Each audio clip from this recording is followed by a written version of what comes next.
Joining us now, Timothy Snyder, a professor of history at Yale and author of the book On Tyranny, 20 Lessons from the 20th Century. Professor Snyder, you have said a big lie can survive the liar, and it's vital for Donald Trump's big lie to be cut off. War history shows there can be dire consequences for democracy. And so when you look at that video and you hear the rage from these Trump supporters who have been fed misinformation, lies, for months, how do you cut off that lie? Yeah, what we see is just what happens. If a lie is big, like, for example, Mr. Trump won the election, then if you believe that lie, you're inside a group and you feel like everyone else is on the outside. And then what's worse, if you do something on behalf of that lie, if you hurt people, if you attack a building, if you repeat that lie, then you're committed to it yourself. So how do you reel this back? History tells us that lies can outlive the liar, and this lie will outlive Mr. Trump unless people take responsibility at the top, unless Republicans who have been mealy-mouthed about this or who have confirmed the lie change their minds and say the truth. And in the long term, what this country needs is much more local news, much more production of facts about things that matter to people in their daily lives. What's part of what's happened to us is we've lost the little truths all around us along with local news. And that vacuum gets filled up with a big lie, with the attractiveness of a big lie from a great distance. I don't want to sound like an alarmist, but I genuinely wonder, because you and I have been speaking about where we're headed for years now. How far down the road to tyranny has America traveled? Where is the country right now on that dark path? It's not a road. It's an open field, and there are many different ways you can turn. So it was never a sure thing that we would be a democracy, and it's not a sure thing that we'll turn away from democracy.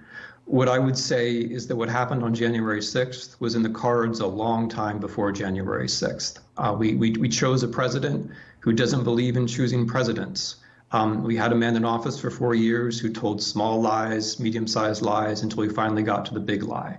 When the big lie is told, we see that Americans are no worse, no better than anyone else. We act just like everyone else. And now we know that. Here's the optimistic part. Now that we know that, we have a chance to rebuild. We know there's nothing automatic about being a city on a hill. You have to build, you have to climb that hill, and you have to build that city. And that, I think, is our chance to recognize that this is a moment where we could actually create a better democracy. We can't rely on the past. There's a future that we have to create. I wonder, though, how much accountability is important in all of this as you rebuild, because you've talked a lot about how elected officials help spread the president's big lie. So I'm curious to get your reaction to this tweet from former Congressman and presidential candidate Beto O'Rourke, and he says this: "Don't let Cruz attend the inauguration. His attempt at sedition and his incitement to violent insurrectionists should result in his expulsion from the Senate. He certainly shouldn't be allowed at a celebration of the peaceful transfer of presidential power." Do you think he has a point? He's got a bunch of points there. Number one, Mr. Trump never could have spread the big lie on his own. Without Mr. Cruz, without Mr. Hawley, without a number of other Republicans, that big lie would have never made it out of November into where we are now. Number two, if you are a legislator, if you are elected, and then you call elections into question, you're inviting an attack on the people's house. You're inviting an attack on the Capitol. That is exactly what those senators and congressmen did who doubted the election. So I think there really is a point here. And the final point is that people who call into question American elections, what they're asking for is another chance for themselves. It didn't work in 2020, but maybe it'll work in 2024 to lose an election, cry fraud, and then ask for violence. That has to be cut off now. And so the point about Mr. Cruz, and by the way, also about Mr. Hawley, I think is a very strong one. Yeah, it definitely could set a terrible new precedent, right? That's the biggest fear I have, is like, where does it go from here? It just seems like we're living a nightmare right now, or in some kind of terror movie.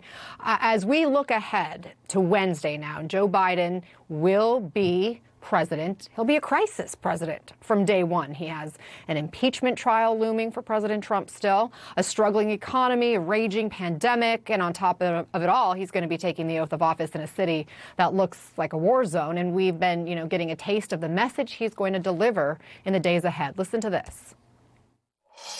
We didn't get into all this overnight. We won't get out of it overnight. And we can't do it as a separated and divided nation.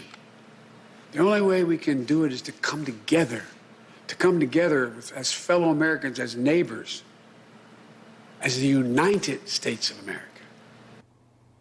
So from American carnage under Trump to time to heal under Biden, how important will his words be when he makes his address on the balcony of the U.S. Capitol? Well, you can't be a great president without being a crisis president. Our two greatest presidents, Lincoln and Roosevelt, were crisis presidents. I think it's very important what Mr. Biden says. I think it's also very important what Mr. Biden does. Healing can only arise after there's truth. And reconciliation can only arise when we deal with the problems like the absence of local news, like the presence of COVID, which are making Americans much more anxious and lonely than they really have to be. So the words will be important, but the remaking of American society from the ground up, with more emphasis on truth, more emphasis on health, more emphasis on people having basic normal lives with better expectations, that's what will count in the long run. I couldn't agree more, and you know it more than all of us. Thank you, Timothy Snyder, for sharing all of your research with us and helping us understand this moment we're living through. Really appreciate your time. Cities across the nation are bracing today for potential violence in the days leading up to the inauguration of President-elect Joe Biden. So we'll go live to more state capitals. We'll give you an up-close look at the types of preparations officials believe are needed to keep you safe. You're live in the CNN Newsroom.